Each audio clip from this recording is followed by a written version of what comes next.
Welcome to Rays of Hope, where inspiration meets possibilities. Join us on this journey as we explore videos that illuminate the path to positivity, resilience, and success. Do you often find yourself putting others' needs before your own, even to your detriment?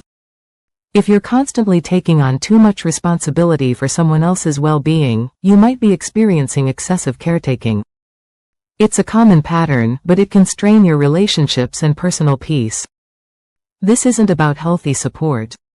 That's a balanced, mutual exchange.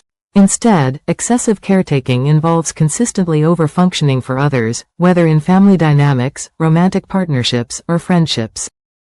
We'll explore why this happens and how to shift towards healthier interactions. The roots of excessive caretaking, understanding the why. Why do some of us fall into the pattern of excessive caretaking? It's more than just being a nice person.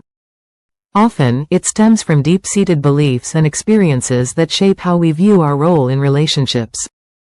Understanding these underlying reasons is the first step toward breaking free from this cycle. Childhood experiences and upbringing. Think about your early years. Were you the oldest child, stepping in to care for younger siblings? Perhaps a parent struggled, and you felt responsible for their emotional well-being. These roles, taken on early in life, can teach us that our value comes from being needed or fixing others' problems.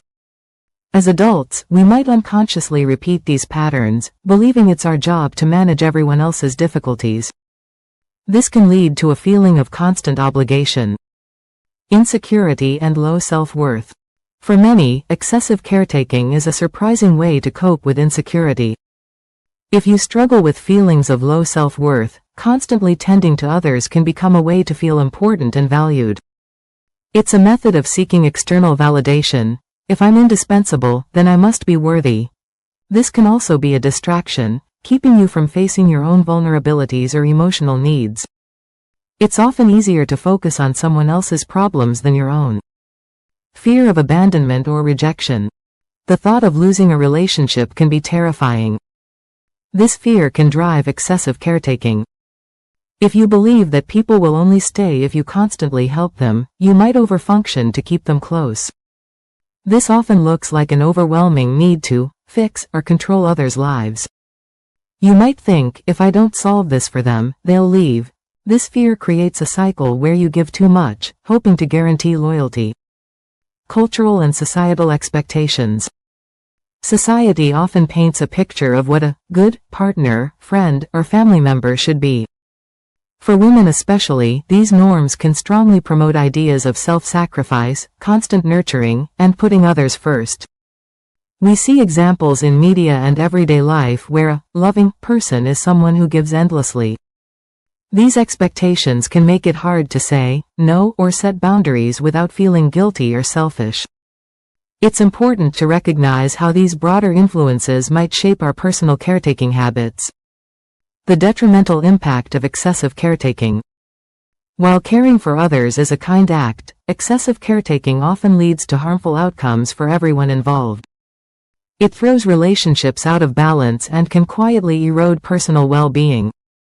Let's look at the negative consequences for both the person giving too much and the person receiving it. For the excessive caretaker, burnout and resentment. Constantly putting others first takes a massive toll. You might feel emotionally drained, like your energy reserves are totally empty. This emotional exhaustion makes even simple tasks feel overwhelming. It often comes with a creeping feeling of being unappreciated. You do so much, but does anyone truly see your effort or offer to help you? This can lead to a slow but steady buildup of resentment.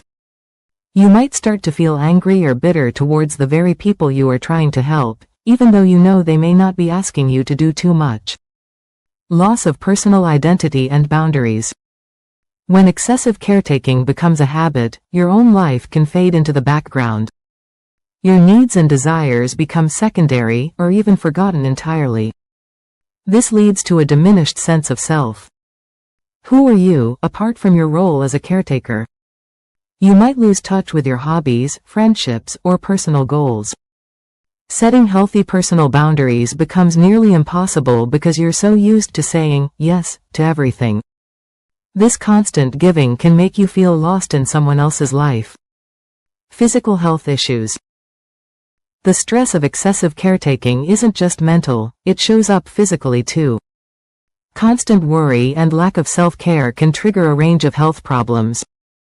You might experience chronic fatigue, feeling tired no matter how much you sleep. Anxiety can become a constant companion, leaving you restless or on edge. Other stress-related ailments, from frequent headaches to digestive issues, might also appear. Your body sends clear signals when you are overextending yourself. For the recipient, learned helplessness and codependency. It might seem helpful to do everything for someone, but it actually holds them back. When someone is constantly cared for excessively, they can develop learned helplessness. They stop trying to solve their own problems because they know you will step in. This creates a type of codependency, an unhealthy dynamic where one person relies too much on the other to meet their needs. This hinders their personal growth and ability to function independently. Erosion of self-sufficiency and confidence.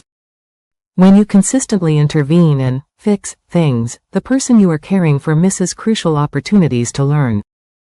They don't develop their own problem-solving skills because you are always providing the answers. This constant intervention prevents them from building self-sufficiency. Over time, their confidence in their own abilities can decline significantly. Why try when someone else will just do it for you? This pattern can leave them feeling less capable and more reliant on others in the long run. Understanding the roots of excessive caretaking is the key to creating healthier connections. Stay tuned for part 2. Thank you for joining us on this uplifting journey with Rays of Hope. Please comment, like, share, and subscribe to stay tuned for more videos that spark hope and empowerment. Until next time, keep shining brightly. Thank you for watching.